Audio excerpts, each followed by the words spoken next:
em um universo de mistérios, convido-te a explorar as profundezas da alma e encontrar luz nos ensinamentos divinos que permeiam nossa jornada espiritual. Neste espaço de reflexão, que nossos corações se abram para a transcendência e descubram a essência sagrada que nos conecta à divindade.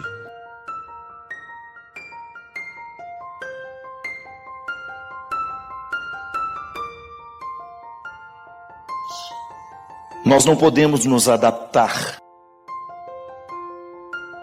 Nós não podemos dar um passo atrás na educação que nós já recebemos um dia.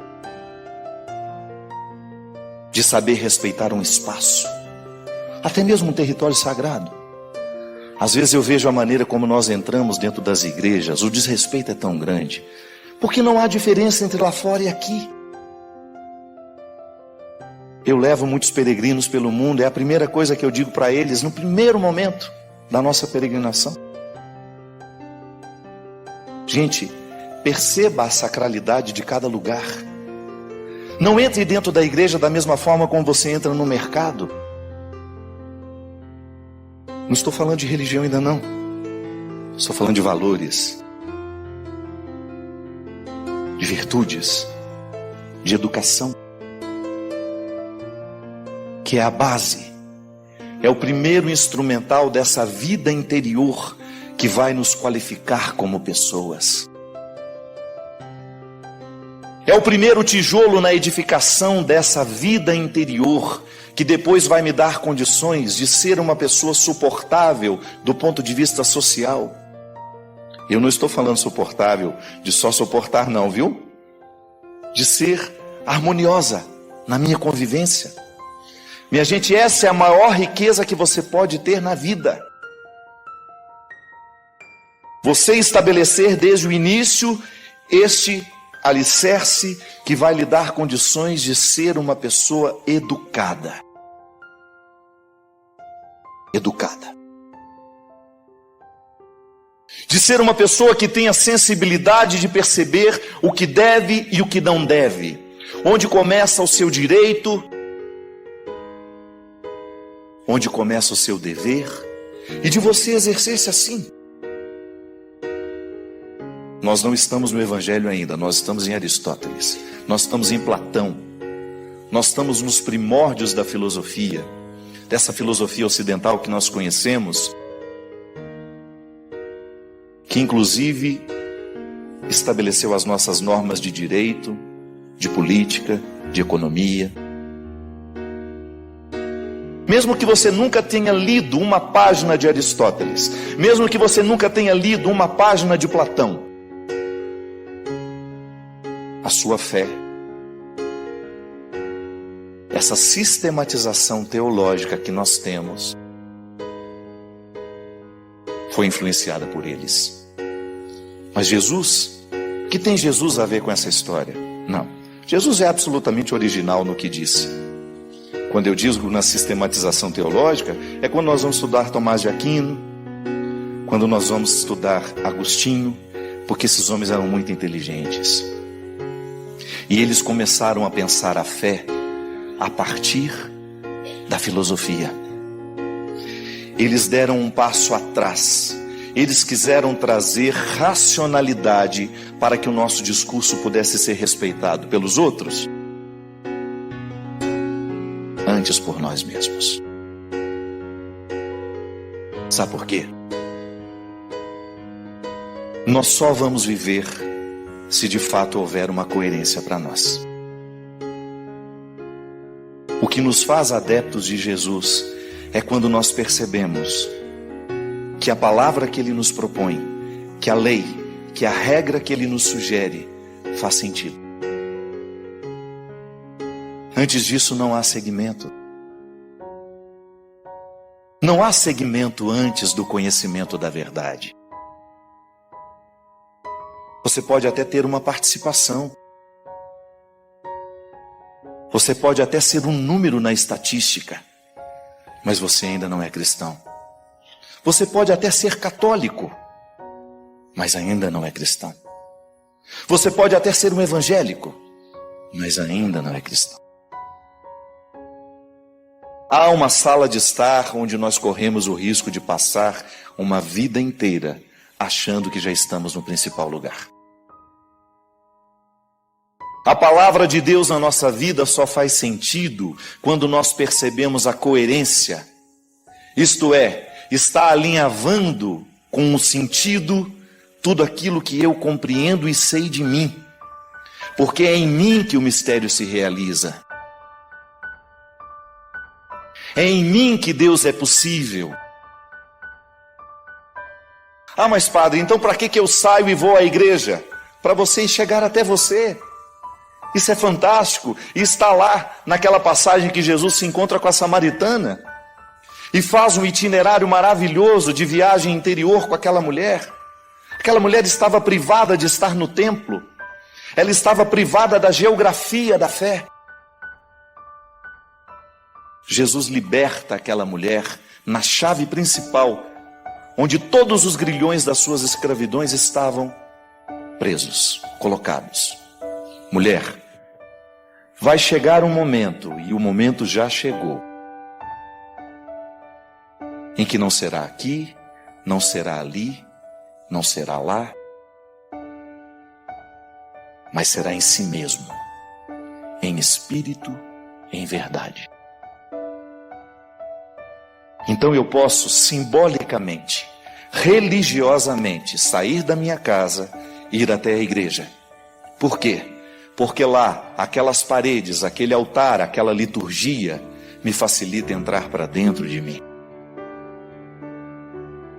E entrando dentro de mim, eu começo a viver a experiência de um confronto pessoal com Deus, que vai me mostrando cada detalhe da minha indigência, sem nunca me rejeitar.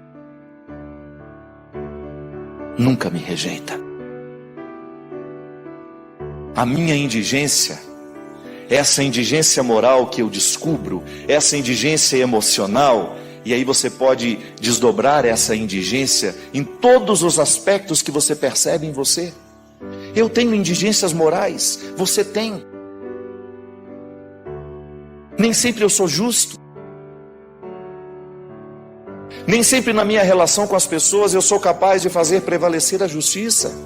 É uma indigência. O que provoca essa indigência? É um dever de casa a ser feito. Em algum momento da minha vida, alguém me traumatizou, alguém me negligenciou uma necessidade, e pode ser que aquilo tenha ficado definitivo em mim, o medo de não ter. Geralmente, quando a gente foi muito pobre na infância, a gente leva um tempo para ser generoso depois que a vida nos deu alguma coisa. Não é verdade? Há pessoas que não. Há pessoas que parece que já saem da pobreza prontos para a generosidade, mas nem sempre é assim. Quantas vezes eu experimentei isso em mim? Vivi muita indigência material e de repente eu tinha. De repente não estou mais privado. Mas a minha tendência era acumular. Sabe o que era isso? Não estou falando de dinheiro não estou falando de coisa boba. Calça, sapato, camisa. Gente, eu sou daquela geração que tinha um sapato 2, 3 anos. Que usava até aquilo furar por baixo. A gente colocava uma fita isolante para evitar o buraco aparecer. Os dedos já não podiam nem levantar. Eu sou dessa fase. Experimentei muito a necessidade material. E identifiquei exatamente em mim quando é que essa carência de um dia começou a determinar o adulto que já não carecia mais. Olha que relação interessante. Doentia. Uma criança carente que ainda não foi curada em mim, ditando o meu jeito de ser hoje. Bem, mas eu não preciso mais acumular, eu tenho. Por que ainda estou na necessidade do acumular? Porque ainda não estou livre de um dia não ter tido. E eu ainda não estou curado, porque para mim liberdade é cura, é a experiência de diariamente livrar-me de mim mesmo. Ah, mas são os outros que me amarram. Não. Toda e qualquer escravidão, ela se estabelece no íntimo da nossa consciência.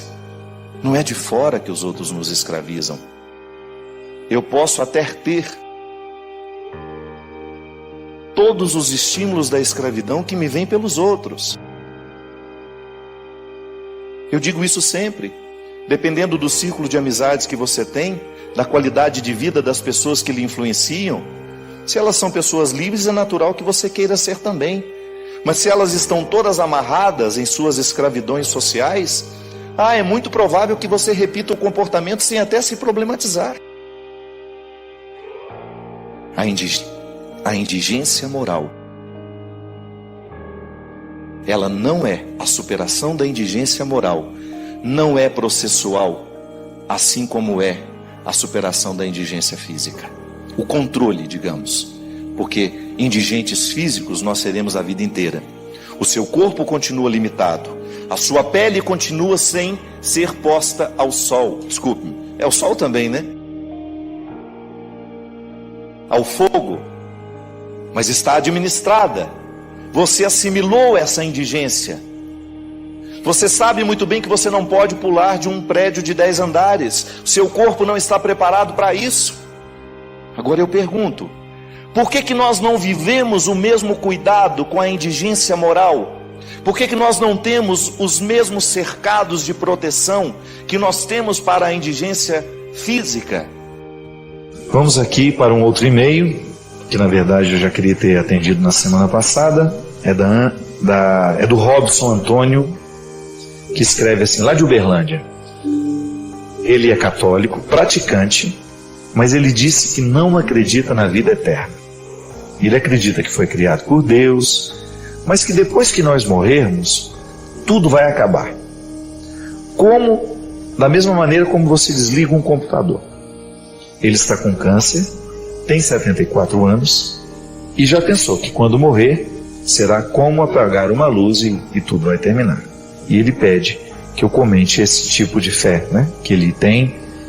Não sei se ele quer que eu faça um juízo de valor, nem estou disposto a isso, porque prefiro muito mais refletir a maneira como você crê. Você sabe, Sr. Robson, que o senhor não é único. É muito comum a gente encontrar nos dias de hoje pessoas que até acreditam em Deus, mas não têm a crença na vida eterna. É interessante porque toda vez que nós acreditamos, primeiro, todo mundo acredita. A fé faz parte da nossa experiência de vida. Todos nós fazemos a experiência de fé o tempo todo. Eu sento nessa cadeira, eu estou confiando que ninguém pôs uma bomba nela. Não é verdade? Você vai mastigar um chiclete, quando você abre aquele pacotinho, você fica pensando que alguém possa ter envenenado aquele chiclete? Não. Você compra um pão na padaria, você parte, passa uma manteiguinha dentro, não é verdade? Faz na chapa, um cafezinho com leite, e você é a pessoa mais feliz da vida, do mundo, comendo aquele pãozinho, e você não está nem imaginando que alguém possa ter envenenado a sua manteiga. Então isso é experiência de fé.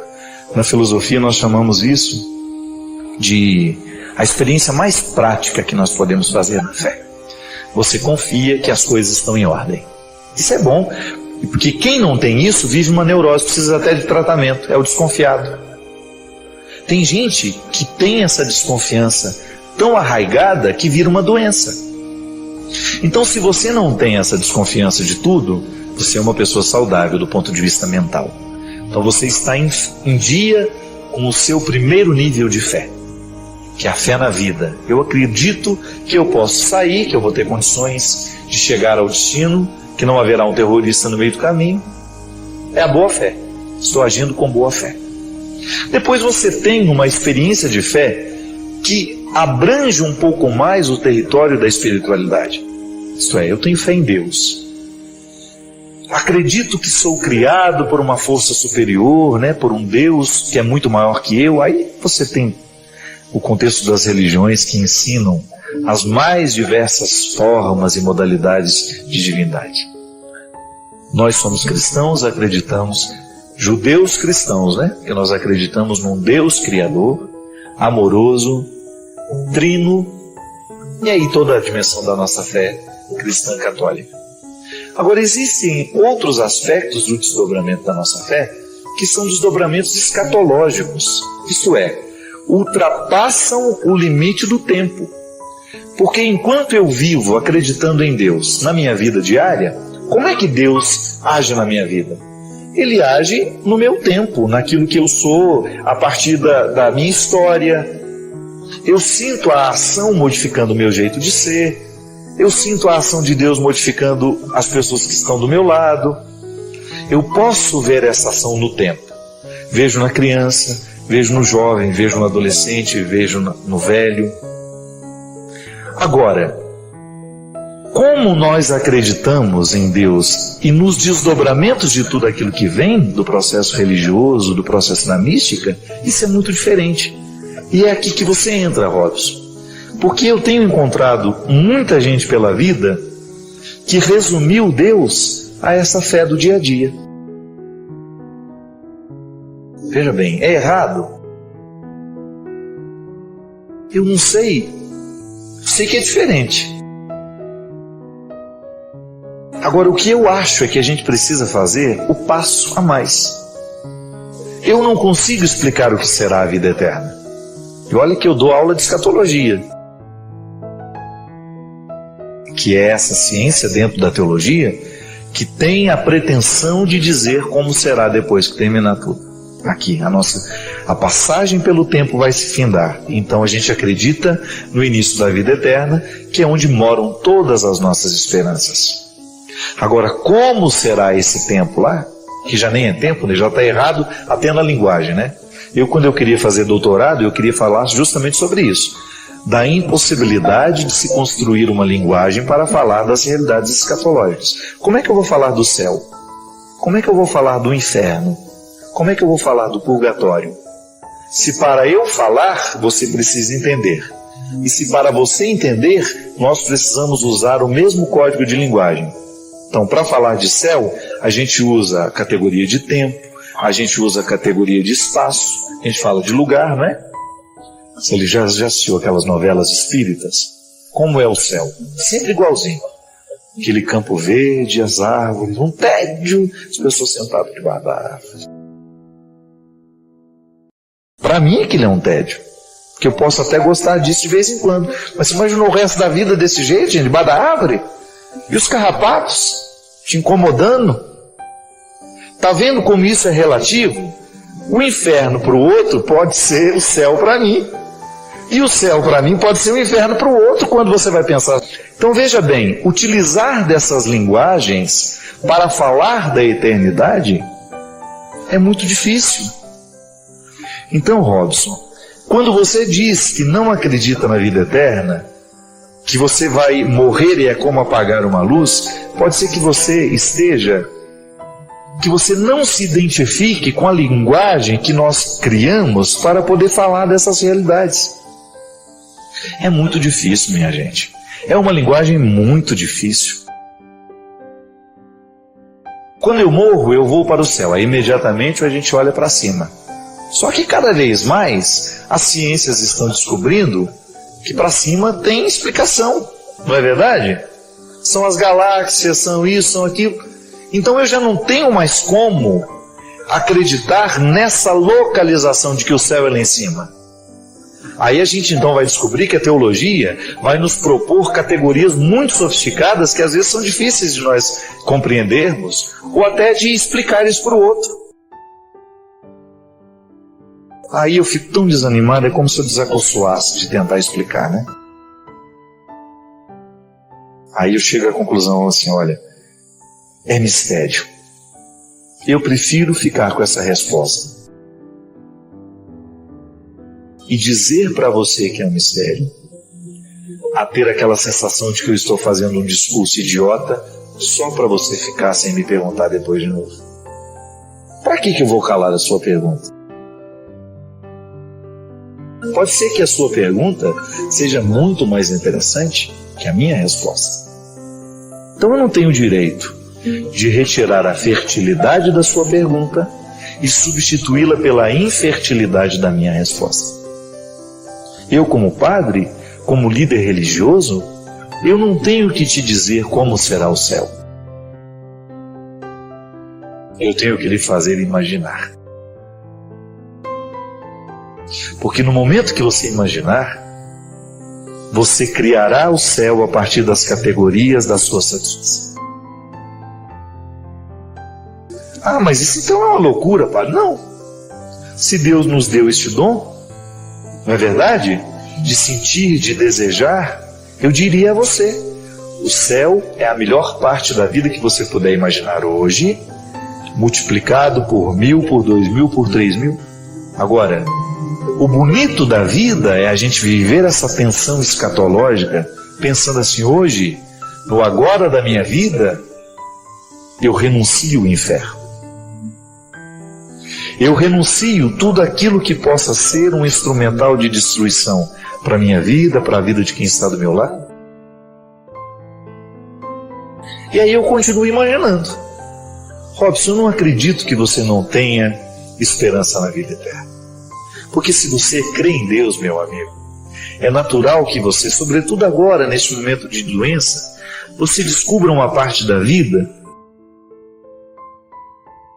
cheia de sabor. Sabe por quê?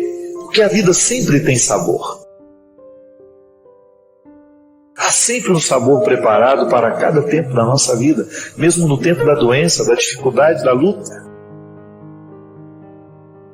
Eu vi algumas pessoas muito especiais para mim morrerem. E eu posso confessar a você, Robson, que no momento que eu vi aquelas pessoas morrerem, eu sabia que existia um sabor naquele último suspiro. Eu vi. Eu tenho certeza absoluta que o sabor existe até o final. E que a beleza da vida consiste em nós descobrirmos o sabor que eu posso experimentar agora. Agora, como será essa vida eterna? Não posso lhe dizer, meu amigo. Mas posso lhe sugerir que você imagine essa vida eterna da melhor forma possível. Porque se você imagina da melhor forma possível, a sua vida agora é transformada. E é aqui que eu acho que se resolve esse conflito de fé humana, temporária, situada, com a fé na eternidade. Quando nós descobrimos que existe um laço e que o tempo está ligado a uma realidade que não é tempo, que o espaço está conectado num espaço que não é, como eu posso dizer, imaginar, porque não está na clausura dos meus conceitos. E a eternidade é isso. Quando você descobre que no agora da vida você tem a oportunidade de estabelecer um tempo de céu. É isso que eu luto, minha gente, para fazer isso em mim, nos outros que eu encontro. E é por isso que eu não permito que a mágoa fique muito tempo no meu coração. Porque a mágoa é um impedimento para que o céu exista. Toda vez que eu estou magoado com a vida, toda vez que eu estou magoado com as pessoas, o céu é paralisado dentro da minha vida. É como se os tijolos parassem de ser colocados. Avance a construção da sua eternidade. Não espere morrer para ser eterno, não. Adélia Prado diz que tudo que a memória ama já ficou eterno. Ela tem razão. O amor é essa realidade humana, dom divino em nós, que tem a possibilidade de eternizar tudo que a gente toca. Antecipe no tempo aquilo que já é eterno. Traga para o agora da vida o céu que te espera. O contrário não vale a pena. Trazer para o agora da vida o inferno que não queremos. O céu é agora. Então eu descubro isso. E não significa que eu não creia no céu depois. Mas significa que aquilo que eu espero é tão forte, é tão vibrante dentro de mim, por mais que seja impossibilitado de ser contado. É tão bom que não cabe nas palavras. Eu não sei lhe dizer. Se eu disser para você que eu sei lhe descrever o céu, eu estou mentindo. Eu só sei esperar por ele. E esperar por ele eu posso lhe ensinar. Como eu digo, como eu vivo essa espera. Contar para você como é o céu, eu não tenho possibilidade mesmo. Agora dizer que eu espero por ele, que eu construo no agora da minha vida essa esperança, e que vai ser bom. É isso que eu desejo. Que você, Robson, nesse tempo da sua vida, descubra o sabor que você tem direito. Não se preocupe com o que vai ser depois, meu amigo. Preocupe com o que vai ser agora, porque vivendo bem o agora, você naturalmente está construindo depois. E você não precisa esperar o câncer, a doença, a morte. Ainda hoje nós viemos para cá falando. Tantas pessoas morreram hoje. Estavam saindo para o trabalho, algumas se preparando. Nunca imaginavam que a morte iria chegar. Ela vem quando não esperamos. Estar doente não é nada. Estou cheio de vida e daqui a pouco posso não estar mais. Quando você tiver a oportunidade de colocar alguém nesse mundo, descubra que educar é revestir de amor um amor que fala não, de um amor que proíbe, de um amor que impõe limites, mas também de um amor que permite, que abraça, que põe para chorar quando as nossas dores são maiores do que nós. Porque com o tempo, à medida que a gente vai perdendo as pessoas que cuidam de nós, você vai sentindo como é duro ser sozinho no mundo. E aquela mãe que ficava te enchendo o saco, ligando, perguntando onde você está, onde você foi, com quem você vai. Um dia, quando esse telefone não tocar mais, você vai sentir saudade. Ai, como eu queria que minha mãe me incomodasse agora, me mandasse voltar para casa. Eu voltaria correndo, só para ter o direito de reencontrá-la. Quando teve aquele desastre lá em Santa Maria, Rio Grande do Sul, uma das pessoas que fazia o resgate, depois que a boate pegou fogo e o chão da boate estava repleto de gente jovem como você, que morreu asfixiada. Um daqueles bombeiros, aos prantos, contou que no meio daquele monte de gente morta, os celulares tocavam insistentemente. E alguns que estavam jogados no chão, ele só via o nome mãe. Aqueles celulares esparramados pelo chão, ao lado daqueles meninos e meninas mortas. Do outro lado da linha tinha uma mãe ligando. Aquele telefonema nunca pôde ser atendido. Nunca. A vida é um intervalo entre o dia de chegar e o dia de ir embora. O que vai fazer a nossa vida dar certo são as escolhas que nós fizermos. Se elas estiverem alinhadas ao que Deus quer de nós, não pode dar errado. Haverá sofrimento? Sim. Mas é aquele sofrimento que você passa sabendo que ele vale a pena. É o sofrimento que nos redime. É aquela liberdade linda que Deus nos dá e que você vai despertando aos poucos, que você vai se tornando quem você é, quem Deus criou em nós. Deus não errou em mim, Deus não errou em você. Conversão não é a gente se transformar numa outra pessoa, não. É a gente se transformar em quem Deus fez em nós. Ou então Deus seria imperfeito se Ele criasse uma criatura que precisasse de mudança. Não. Ele precisa que nós cheguemos ao que Ele criou de nós, e a isso nós chamamos de santidade. E para isso você precisa se amar, você precisa ter respeito por você. E você não pode medir o seu valor com a régua de quem não tem respeito por você. Quando você não aceita mais o lixo emocional do outro, quando você diz, opa, em mim você não vai mais jogar os seus lixos emocionais, porque eu não sou um baú de lixo. Eu não sou um território baldio. Eu sou um território ricamente comprado por Deus, selado como um valor absoluto que não pode ser negociado. A maneira mais eficaz que Deus tem de nos proteger é quando a gente se ama. Quando você tem respeito por você. E quando você confessa o seu pecado, e aquele breve momento que você esqueceu do seu valor, porque geralmente o pecado nos humilha e nos faz pensar que somos só aquilo. O grande problema do pecado é a gente olhar para ele e a gente se reduzir a ele. Não, você não é um pecado. Você é apenas uma pessoa que peca. E quando você pede perdão e o Padre absolve você, por trás daquela forma que a gente diz, que a gente absolve o seu pecado,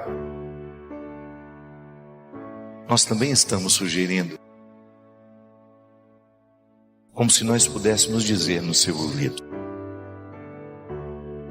volte a se amar,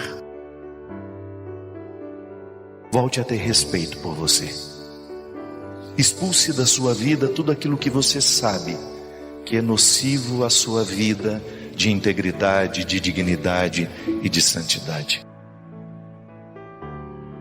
Se tiver alguém na sua vida que estiver desfazendo do valor que você tem como pessoa, reconsidere este relacionamento, reposicione os papéis, porque a maior graça que nós podemos ter na vida, minha gente, é quando nós descobrimos o valor que a gente tem e a gente segue vida fora, reivindicando o direito de sermos respeitados no valor que temos. Para você recordar-se do valor que você tem, do quão você é preciosa, precioso aos olhos dele.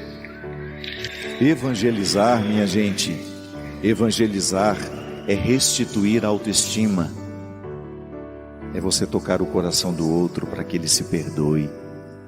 E se perdoando, sinta-se perdoado por Deus. Quantas pessoas na minha vida como padre eu absolvi os pecados dela, mas não adiantou nada, porque ela não se perdoa. A gente só sente o perdão de Deus na nossa vida quando a gente aprende a lidar com as nossas fraquezas e administrá-las com respeito, com amor. Você só vai ter este entendimento no dia em que você aprender a lidar com você. E aí você não vai se negociar aquilo que você tem de mais sagrado, que é seu coração, sua consciência, seu corpo. Se tiver que entrar na sua vida, que seja pela porta da frente, retirando as sandálias dos pés, porque o território é santo. E eu não estou inventando isso não, foi Jesus que nos revelou isso. Diga ao outro: Deus ama você, independente do que você tenha feito na sua vida, e Ele é capaz de trocar reinos.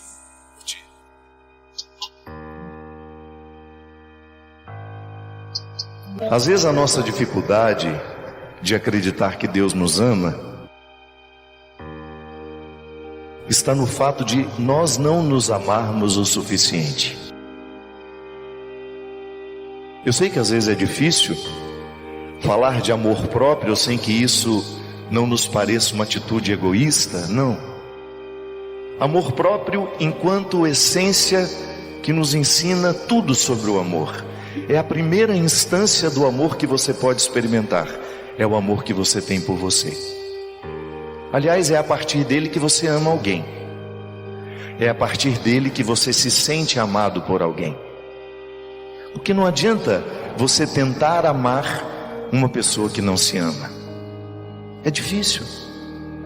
Todo tanto de amor que você oferecer não será o suficiente, Porque quando ela não acredita nela, quando ela não tem amor por ela, dificilmente ela vai acreditar que alguém possa ter visto algum encanto nela. Se eu não descobrir o amor que eu preciso ter por mim, eu jamais vou acreditar que você possa ter visto algum valor em mim. Porque para eu acreditar no valor que você viu em mim, eu preciso ter visto também. Era justamente o que Jesus fazia com as pessoas. Ele fez isso com Madalena, ele fez isso com Zaqueu, ele fez isso com Bartimeu. Ele fez com que aquela pessoa voltasse a ter um olhar misericordioso e amoroso por ela mesma. E aí depois ficou mais simples receber o amor do outro. Às vezes, nós escutamos muito sobre o amor de Deus por nós, mas ele não entra dentro do nosso entendimento, porque geralmente ele esbarra numa pessoa que ainda não tem amor nem respeito por si. Por isso que o primeiro movimento da conversão é a gente voltar a se amar. E aí, quando a gente chega a essa resposta, Deus me enxerga, mas é por dentro. Eu nunca vou ter a sensação de ser enxergado por Deus se eu não aprender a me enxergar. Por isso, minha gente, nunca negligencie a sua experiência de autoconhecimento. É a única forma que você tem de conhecer a Deus, é conhecendo quem você é. Soa muito estranho a gente não conhecer a pessoa que Deus criou em nós. Quanto mais você se conhecer, ainda que você precise de terapia para isso, os terapeutas estão aí para nos ajudar a viver esse entendimento. Quanto mais delicado e assertivo for o olhar que você tiver sobre você, maior será a sua capacidade de perceber Deus na sua vida. E escreva uma coisa: sabe quando é que você vai se sentir amado por Deus? No dia que você aprender a se amar. Por isso que o primeiro passo da conversão chama-se reconciliação. Primeiro passo da conversão, você se reconcilia. Significa que você vai ter que ter um entendimento com você. Se perdoar pelo passado que você amargurou, aquilo que não foi bonito, os fracassos. Você se reconcilia com tudo isso e começa a se interpretar de forma mais positiva. Aí você descobre o valor que você tem. Você fica mais amável, mais fácil de lidar. Sim, aliás, o diabo faz uma festa na vida de quem não se ama. Na vida de quem não se ama, o diabo enfia facilmente a prostituição. Na vida de quem não se ama, o diabo enfia facilmente os seus vícios. Por quê? Porque quem não se ama não tem respeito por si. Não pensa no prejuízo que é viciar-se em alguma coisa. Quem não se ama tende a ter relacionamentos tóxicos, e o diabo é especialista em colocar na nossa vida relacionamentos tóxicos, porque ele sabe que quando mina a sua capacidade de se amar por meio de um relacionamento tóxico, ele mina a sua capacidade de dizer não a ele.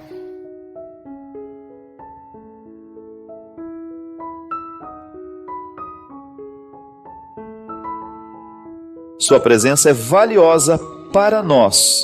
Nos diga o que achou deste vídeo nos comentários, inscreva-se para não perder os próximos capítulos e convide outros a fazerem parte desta comunidade.